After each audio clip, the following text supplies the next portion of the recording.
What's up, everybody? This is the Weekend Golfer, the podcast where everyday golfers get a voice just like you. If you're that golfer, that just loves it, but you don't have like really the unlimited time to practice, then today's episode is going to be for you because we're going to be talking about something that every single golfer deals with. The weekend golfer, the weekday golfer, everybody deals with, and that's just simply overthinking the game. So we're definitely going to be excited about this one. You guys stay tuned.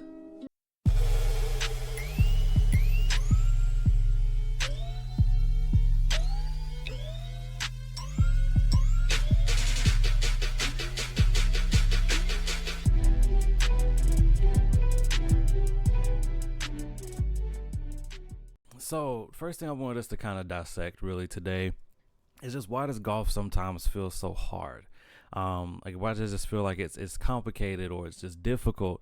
And I think it's just because of a multitude of different things. For one, but if you're like me, I probably have way too many people that I watch necessarily on YouTube that all like they're different type of coaching. I know we know about a lot of the guys. Like I can list off, like Mr. Short Game, Mr. Short Golf, Short Game Golf, I think it is. Everybody knows Rick Shields, Peter Finch. What's the other guys? Me and My Golf. Like a lot of those guys. Like we know a lot of these YouTubers that are giving content or coachings that are giving tips and stuff. We get tips from our friends. We may go hang out with some guys. I'm like, yeah, I went to go play, so and so golf course, and was trying to having an issue with this, and then your friends like, well, maybe if you turn your hand over a little bit or stuff. Like we get tips from our friends.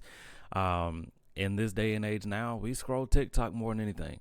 So TikTok is a big thing, and there's coaches now that are putting their content out on TikTok to help you kind of think of different things, and then maybe we take the things that we've learned from either the YouTube video or the tips from our friends or even the TikTok video, and we try them out in our next round. So we're like, okay, yeah, I thought about this, let me try that out the next time. I think the problem that we typically have, though, is that at that point that we finally get to the ball, when we finally address the ball on our first tee shot on the first number one, or if you're playing the back nine, it doesn't matter. But when we address that first tee shot, there's too many swing thoughts going on in our minds. There's too much happening at that moment to where we're trying to figure out, can we, am I trying to, maybe I'm trying to fix a slice, so I'm trying to maybe, turn my hand over a little bit, or maybe I'm trying to make sure the face is a little bit more closed, so that way when I come in, it's not as open. There's too many swing thoughts going in. For me, I like to not have any thought whatsoever other than what I'm trying to do. I know I've talked about it a little bit in the last episode before, but the main thing that I want is to figure out is, okay, where do I really want this ball to go? And secondly, if I miss it, or if I know what my miss hit is, which is either a slice, slice, which may be bad, or maybe it's a fade. Typically what my ball does right now is, okay, if I fade it, do I want it to be over here? Or do I want it to be there? So it's more of just thinking of something really simple. Where do I want my ball to go, and where do I want my miss? So I think sometimes when we watch those videos, we watch all these things, there's too many swing thoughts that we have when we get to the addressing, and then we end up doing something we've never done, and we may draw the ball completely or completely pull it to the left, and we've never been able to hit to the left. So it's so many things that can come into that. Also, I think it's too much comparison. We see these coaching guys like, Rick Shields or Me and My Golf or Peter Finch, or we see these guys that are like professionals that, this is what they do for a living.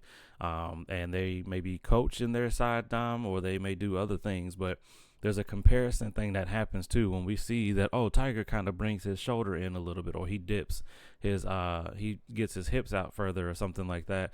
Like there's so many things that come into it, and then there's too much comparison. I remember when I first started playing, like to this day, like one of my favorite golfers is actually Jason Day. Not a big popular name probably in this day and age now, but like a lot of the things that I tried to look at in my swing was off of Jason Day. At the time though, it kind of made sense because when I was getting into it, he was the top guy. But have stuck with him through it all, regardless. There was a lot of comparison, like of things that I was innately trying to pull from his game that wasn't necessarily working for me. So there's a big comparison that we have when we start seeing the professionals or the tour pros that are out playing. We can't necessarily just be, taking too much of what they have. We have to work on what works for us. And then the other thing is not trying to fix everything at once. If your driver is just not hitting for you right now, then when you go to the range next time, maybe that's all you should take. I know that's not, the ideal thing. Usually we take the whole bag to the golf range, which is perfectly fine. I wouldn't suggest probably starting off with just the driver, like only trying to fix your driver, only because that's not how you play the round. You play the round with, a driver maybe to a 7-iron, or a driver maybe to an 8 or a 6, depending upon the hole. So like, I like to practice in the way that I play, in the context of I'm probably going to have a driver, then I'm probably going to use an 8-iron with whatever yardage I have left, and then maybe a chip shot possibly if I didn't make the green. But not trying to fix everything at one time is probably pretty key as well, because it's going to be too much to be trying to think about, okay, I need to fix the slice of my driver. I also need to fix these short. I'm not getting enough loft on my irons, or I need to fix my putting because I just feel like it's not coming off the face properly. Try to focus on one thing at a time, and over the course of the round, what minor adjustments can you make, not major adjustments. Like if you slice the first hole, don't immediately try to close your face off at the address the next time to try to go at it and see what happens. That's not going to be good, because then you're naturally not swinging that way. You haven't built a routine of swinging that way with the face closed off. So find simple things that you can fix. And then lastly, practicing random things with no plan is not helpful. Like I've mentioned it before, like I usually have a game plan when I go out to the driving range. I'll start with the lower lofted side of the bag. So I may start off just to get a couple, really a pitching wedge is what I start with. I don't really get around to my wedges unless towards the end of it, right before I go practice some putting. But starting with a pitching wedge, and then I go up by my odd number. So it'd be pitching wedge 9, can't count, 9, 7, 5, 9, 7, 5, and then I don't have a 3, so it would technically be like probably my gapper, or maybe a 3 wood. And then come back down after I've hit a few shots with the driver to kind of get a feel for that. I'll come back down with the even. So I'll come back down from the driver to the 2-iron, to the 4, the 6, the 8, and then eventually I'll go to my wedges to kind of get a feel. And then if I have the time, and if I have a large bucket, what I'll end up doing, because usually those shots for each one of those clubs, up and down, is probably about anywhere between 5 to 7 shots just to get a feel. After that point, then I may practice in my mind, or kind of game plan out, okay, hey, I know I'm playing this golf course coming up. I know what it looks like. I know certain things that it does. So I envision those holes as I'm playing. So I'll grab my driver, hit a tee shot, depending upon how that goes. And if I'm actually good enough with my rangefinder to actually locate my ball to get the yardage, then I'll kind of use that as a mechanism to say, okay, all right, that one went about 260, 265 with the rollout. So let me, grab my 8-iron or my 9 to finish off this hole, because I know from there I'd have about maybe 100 to 120, 130 yards left. So it's that type of mindset to kind of make sure you're not just going out there just hitting the ball, because that's not going to accomplish anything other than you're hitting a ball. But if you have a game plan to figure out what you want to fix, maybe it's just I need to fix the driver in relation to my pitching wedge. Because even sometimes I feel like that contrast is even good too. Instead of just, because the amount of energy you put into a driver swing is entirely different than the amount of energy that you put in to a 9-iron. So I think offsetting that a little bit kind of helps your mind get used to how you're playing, because you're not just going to the course to just bomb drives unless you're at Topgolf. But if you're actually playing around, you're changing clubs. So it's good to kind of have a game plan as you go. So the biggest thing, like why I feel like it's hard, for most of us, or most, weekend golfers, we don't need more information. I think we need less.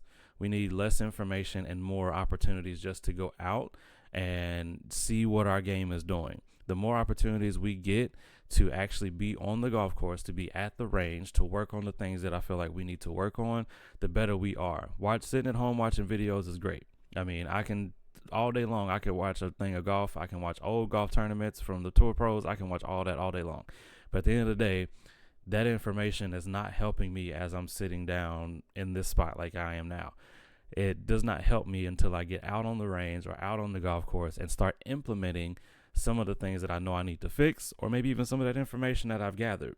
But we don't need an overload of information. We don't need all these different type of scientific swing tips and things of that nature. Sometimes we just need to keep it simple as possible, or use the KISS method, as most of us know about. And we just need to keep it as simple as possible. And at the end of the day, still enjoy it. I mean, you want to be able to go out and play golf and have fun. At the end of the day, nothing else matters. If you went and shot a 94, it doesn't matter if you still get to come home to your kids, to your family, who are excited to see you after you've had a day of golf. Like, if you've had fun, they're gonna have fun. Like, that's what we're trying to get after. So, all in all, golf is hard. It's only as hard as we make it at the end of the day. So if we keep it simple, everything else will be simple about it. All right, so kind of continuing here, moving into our next segment, I wanted to just hit on, again, our little thing that we've done recently is just the weekend golfer mindset. So first and foremost, like, if you play once a week or once every couple of weeks, your mindset matters more than your mechanics do. And what I mean by that is kind of more of like an expectation versus reps, not necessarily reality, but your expectations versus your reps. Big key thing that I've talked about, like I've done it, recently have seen it with some other people that I've played with. When you have not been out on the golf course or on the range consistently, or even and I don't want to say consistently like every single day type of thing, unless you're trying to become a tour pro, then by all means do what you got to do. But if you're not, haven't had a routine of like, okay, maybe like we said, once a week or maybe every couple of weeks, like you built a routine to kind of keep the swing, your swing familiar to yourself. There's a constant battle that we'll end up dealing with in our mind, specifically for the expectation that we have. Because it could have been, prime season in your area where, you've been playing a lot. You probably play at least once or twice a month for the last 4 months. But then obviously now, like in North Carolina, it's back and forth weather-wise, but it's cold this week. So not a lot of people are probably going out to play just because of the temperature. So obviously, you not going out to play, that reduces the reps that you have. It's just like football. I mean, the more reps you get, or even in basketball, the more reps you get, the more you understand the play, or the more you understand what the game plan is. It's the same thing in golf. So I feel like too often when we go out and play, we have the same expectation of what we had when we were playing, kind of like in that prime time season of, once or twice a month we were playing around. Or some of y'all may try to make it out to the range every single weekend. I know at least with the holidays right now, I haven't been out maybe but once in the last few weeks, which was the video that I had out where I took my wife out there, which was pretty awesome. But I know when I play around, like I still haven't played in about 4 months. So I know when I go play my first round, I have no expectation of shooting my normal score. Like, I'm just trying to get back into the rhythm of it all. So I think that we have to not necessarily have so high expectations on when we go out to play, even if it is, even if you are that kind of person that plays, once a week or every couple of weeks, and your handicap and everything is pretty much on par consistently, of course, like across the board. The expectation and the thing that we also still love about golf is that you can go out and shoot an 84 round and then go back and play that same golf course again and shoot 102. Like, it makes no sense sometimes, but the same thing, that expectation versus the reps of just being consistent and being very comfortable in what we have and not getting too high or getting too low. I think that's really key when it comes to our mindset. Another thing that I don't think most people really do, it's something I've tried to focus on in the rounds that I've played in 2025, but really as we get into the new year, really focusing in on, is accepting your misses. Like being comfortable with knowing that, okay, if I mishit this is where it's going. And I need to know, like, starting to be comfortable enough to say, okay, cool. If I hit my shot and it misses, I need to now prepare myself to how to get out of it. Like if I'm not in the fairway or if I'm in the rough, and I mean, some golf courses, the rough isn't even really the rough. So a lot of it is just all laid down, flattened down. At least in this area, it's hit or miss. You may have rough and it's not even called rough. But accepting your misses, being comfortable with the misses, not being completely upset or being mad, because again, your mindset can shift and ruin the entire round. So being okay with the miss and knowing that, okay, yes, I hit that one. Great, cool, no problem. I'm still 120 yards in. I feel comfortable with a pitching wedge to get that over where I need to get it to. Even not thinking through, like, and I don't think we even do this enough. if you're walking, you have plenty of time, but if you're driving, you have a little bit of time. But thinking about what your options are as you're approaching the next shot. If you're in your golf cart and you're like driving to the next one, if you happen to be walking, thinking about, okay, I know where that's ball, like I saw where my miss went. I can see, like, thinking through, like, what are your options? Do I play my pitching wedge to just get it up and down over to the green, or do I want to possibly play like a little bump and run shot, keep it low, and kind of use the undulation in the green, or in the even in the green or on the fairway what's left, to kind of run it up and get it short to the green? So there's a lot of options that you can dictate, and all of us know those courses that we play, that we know what we can and can't do necessarily. Like, if we know it's been pretty dry and this one runs uphill, I could probably hit a hard 5 against the ground, but knowing that with the grass, it eventually slow down enough to get onto the green, like those type of thoughts. So I think that's key, of just accepting your misses. Also playing emphasis on your game, playing your game. If, like, I'll say the best comparison here is when I go out to play with my dad. His game is obviously different than mine. For one, I am 31 going on 32. My dad is in his 60s and he's getting ready to retire. So his golf game and like the mobility that he has is obviously a lot different than what I have. When it comes to driving the ball, like, for one, he plays another tee box higher than me, so that's already a difference that we have. But he's playing his game. No matter if I talk trash to him and tell him he still got it, he can come back here and play with us, it don't matter. He's playing from his tees because he knows that that's his game. He can play from those tees and have an advantage over me. So he sticks to that, and he knows what irons can do what for him. Same way I know what irons can do for me. But like, something maybe more specific is he doesn't like to really use his wedges when it gets close to the green. So if he's chipping on, he's probably going to do maybe a bump and run shot with maybe one of his lower lofted irons, like an 8 or a 9.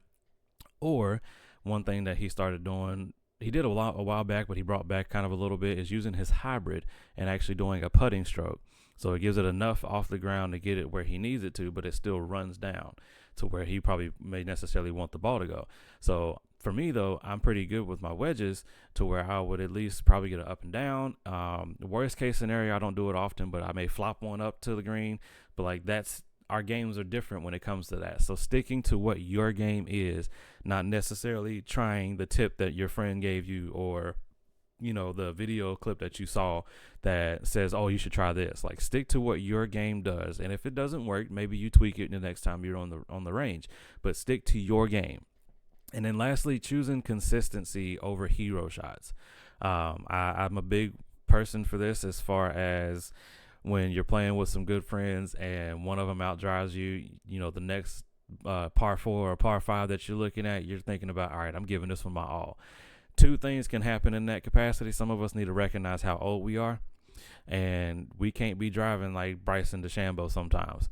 Like, we have to we don't even got to worry about the hero shots of, I want to outdrive him, because you can do that, but also that changes your entire swing process, and now you slice the ball 40 yards off the fairway. So consistent shots, choosing what's consistently working for you. If your driver's working that day, stick with the driver. If your driver's not working and your 3-wood is, stick with the 3-wood as you're teeing off. Like, stick with what's consistent. Don't try to go for those big hero shots. I'm also notorious for trying to hit out in the trees, but none of us are hitting that Tiger Woods shot where he hit a few years back, where it went literally all around everything. Like, none of us are hitting that. So the consistent shots that we can always get, stick to that. Don't go for the hero shots, because they most times make you feel like you're zero. So that's all I can say.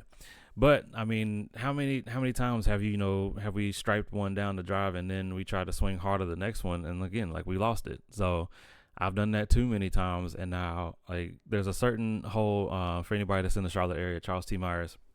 I think it is number 4. It's after the par 3 that goes straight down the hill. It's about like 150 or whatever. But the next one is a kind of more of a blind tee shot.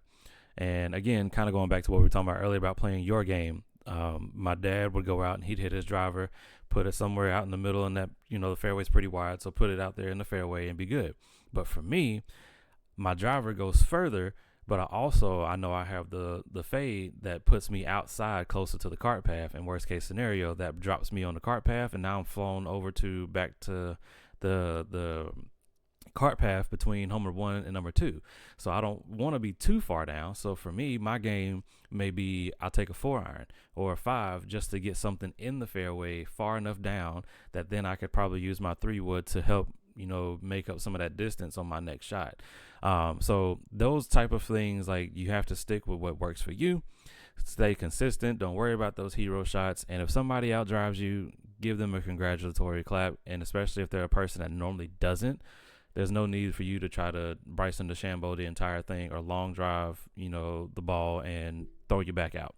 So either here nor there, but don't do that. Hey, I want to let you in on a secret. First and foremost, we all know golf clubs, golf everything, anything golf related, it's expensive. But it doesn't have to be, because if you're using Cactus Golf Club, it doesn't even have to be at all. So I just want to let you know, for $5 a month, you get access to discounts on all your favorite apparel, your favorite accessories that you use when you go play golf. If you want to look real nice on the shoe game, you get a discount on your shoes. Golf balls as well, because we all know we be losing those. And all the latest golf tech. So if you're always buying your golf gear and you're like, why is this stuff so expensive? I got a deal for you. So I want you to use this link, cactusgolfclub.com/cmiller, and for $5 a month, you get major discounts, saving almost up to average of about $200 a year on all of your favorite golf apparel, your favorite shoes, golf balls, anything that you need. You got to be using Cactus Golf Club. So the link's down below. All right, so we've been talking about, a lot of these mindset things and all these little simple things here. So I do want to share some information that I have gotten. Again, not too much information, but just some helpful tips that I have gotten over this time period that, we sometimes could think about. Again, I know what I've talked about, staying away from a lot of those tips from your friends, things of that nature, but what works for you, and what you need to work on based off of, you've watched your game enough to be able to know what is right, what's wrong, what needs work, what doesn't need work. So some things that I've learned, so just a few things that I feel like can actually help us all as weekend golfers. Number one, we should probably club up more often. A lot of times we may think that, I hit this pretty hard last time, let me club down. Not always necessarily the case. And we have to also be mindful of, the whole, I forgot who said it, and a lot of people say it for one, but golf more so is about playing the course, not playing the people. So what may have worked with an 8-iron on one hole, depending upon how the landscape is, the slope angle, all that stuff. There's a lot of different things that come into that. But if you're always in a kind of a bind between should I go less or should I go more, your game. And if your game is saying, hey, I probably didn't, I hit this last time and it went short, maybe you need to club up then. Or maybe you need to club down. It's just kind of paying attention to what's happening and how the game is going for you in those moments. So I think a simple win that we could probably focus on is just either clubbing up or clubbing down more often, depending upon how our game is going. Also, one thing I shared actually on my TikTok page is a short back and short through. What that basically is meaning is just to make sure that when you're in your swing, you're paying attention to, if you go back just a little bit of a short way, you're paying attention to how you're coming in and then how you're going through. So usually when we take practice swings, we're kind of just full swing or whatever. My method is 2 full swings. And then I'll kind of back up to see where I want my ball to go and where my miss could possibly be. And then I'll, address it and hit. But short back, short through is just kind of a quick little tip to be able just to see, where you're taking it to. When you at that full 90-degree angle, when you have it, where are you taking it compared to when you're coming through? So I would say hip to hip, honestly, is my method. So where your hands are at your hip line on one side and with your backswing, and then flowing to where your hands are at your hip angle through the swing, just to kind of see, small things. So just small little tip there to kind of see, to make sure everything is aligning right. And even watching the club face as that's happening to see if it's open or closed, it can be helpful as well. One other thing that I think a lot of us probably try to do, but don't necessarily do sometimes, or we may not pay attention to it, And I'll say it in a different way because I had written it down as to make sure that we aim for the middle of the green.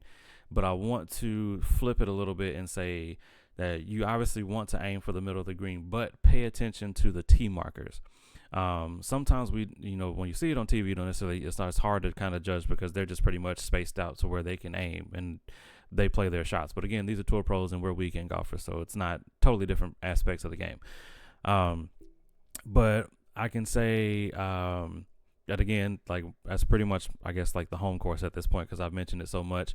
But here in Charlotte at Charles T. Myers, and a lot of different golf courses, around the world, pay attention to the tee markers because sometimes the tee marker may be at an angle away from the middle of the green.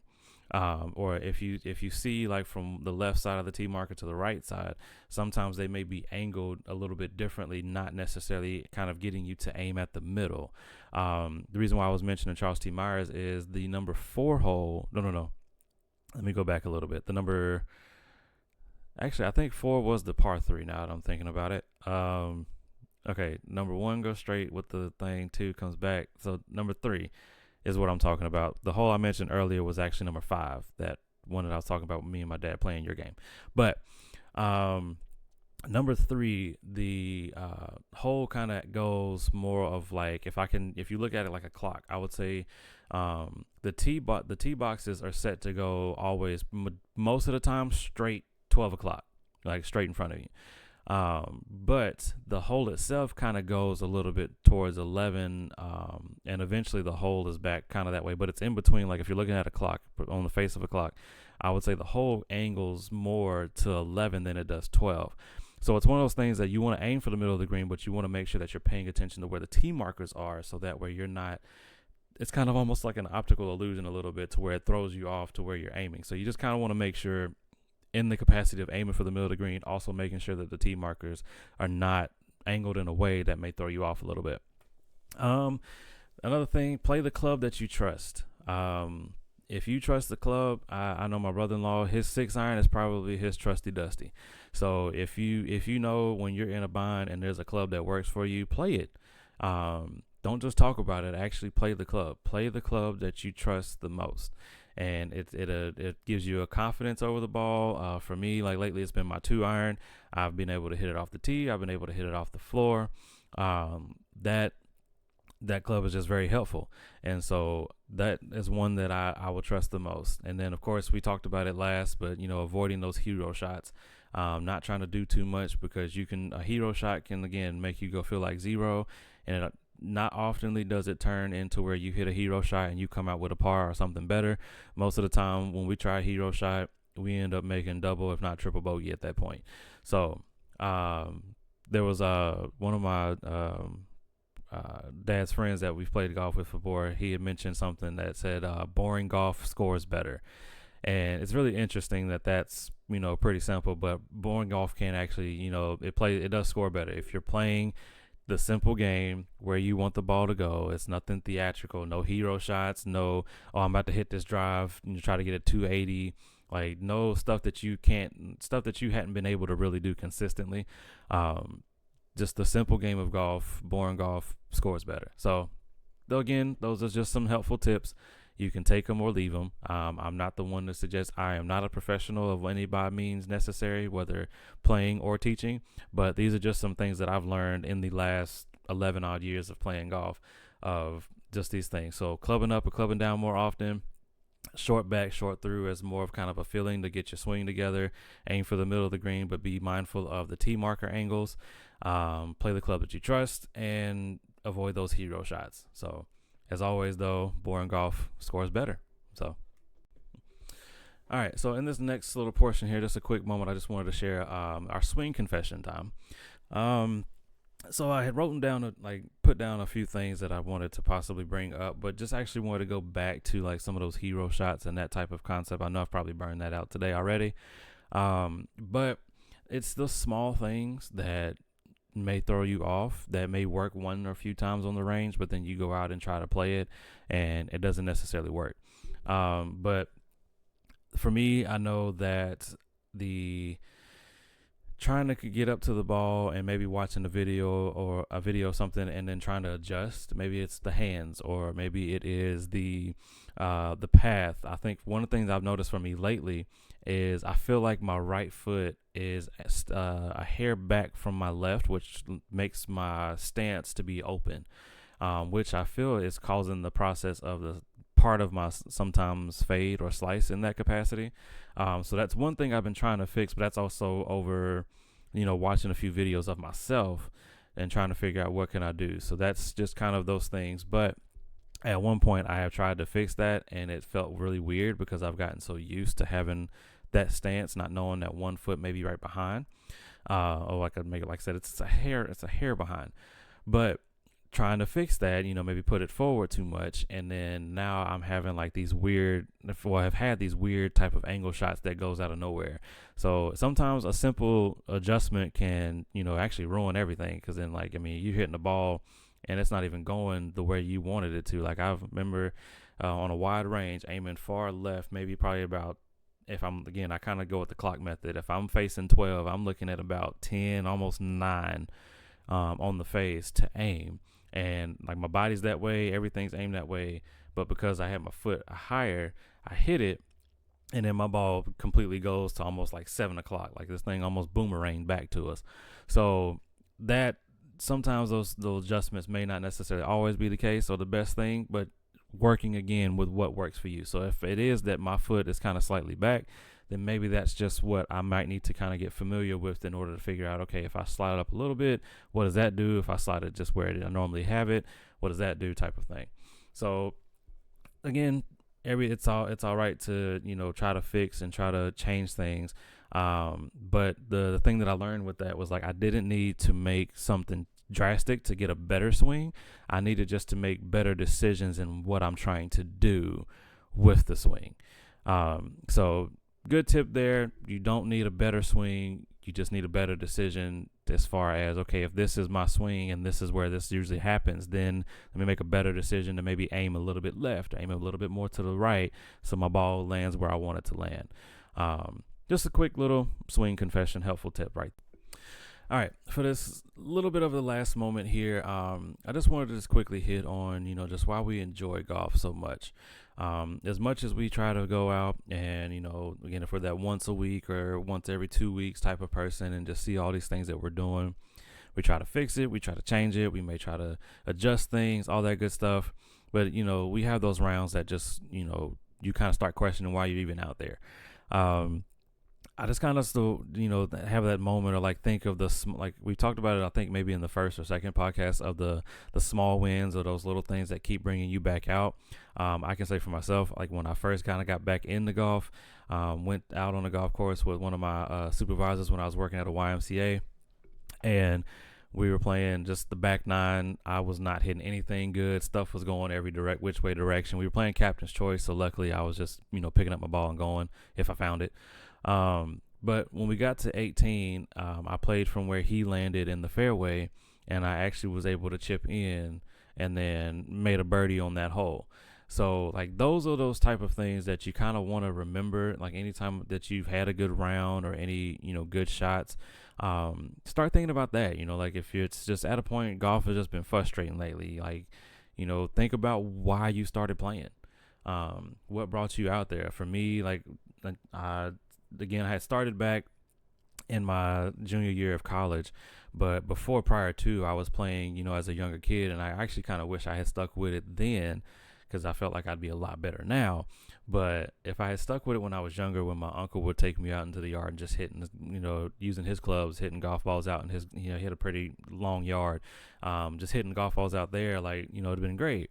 So, like, that was what still kind of at least first introduced me to golf. Or maybe it's not that. Maybe it's the, the joy of, you had a good shot. I'll bring back up one of my good friends, Luke. Like, he's always to this day going to remember his hole-in-one that he got when we went out on my bachelor trip.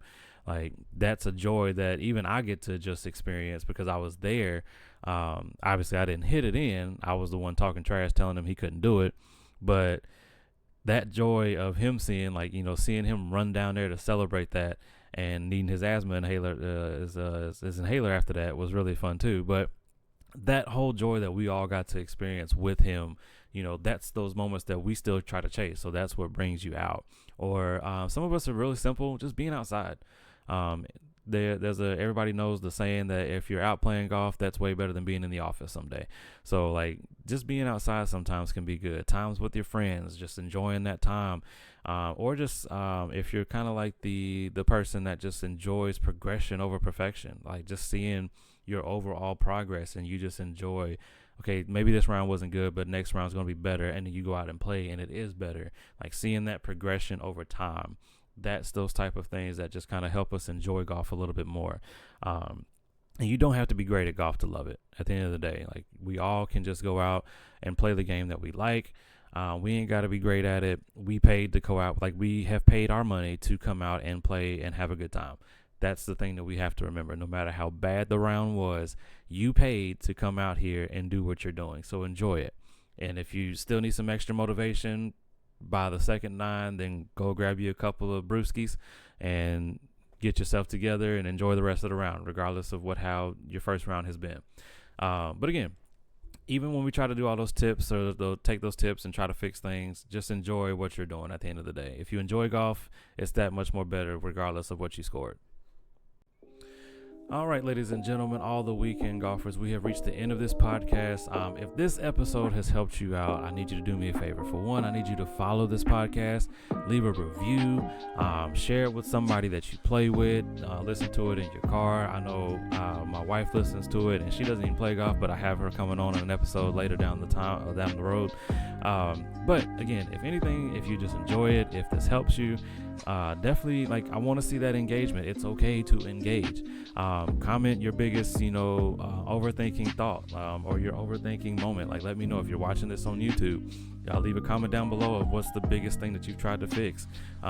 If you're following on, maybe TikTok or on my Instagram, maybe send me your swing confession. Send something that you've had to, work on, or you saw, or you've dealt with, and, any type of crazy things that you've done in the past.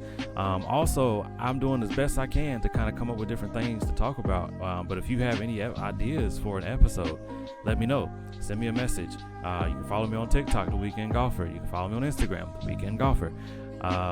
Send me your ideas. But regardless, I hope you guys have a great and wonderful time going into this new year with the holidays. But as always, though, this is The Weekend Golfer, where every golfer gets a voice, and you guys enjoy your day.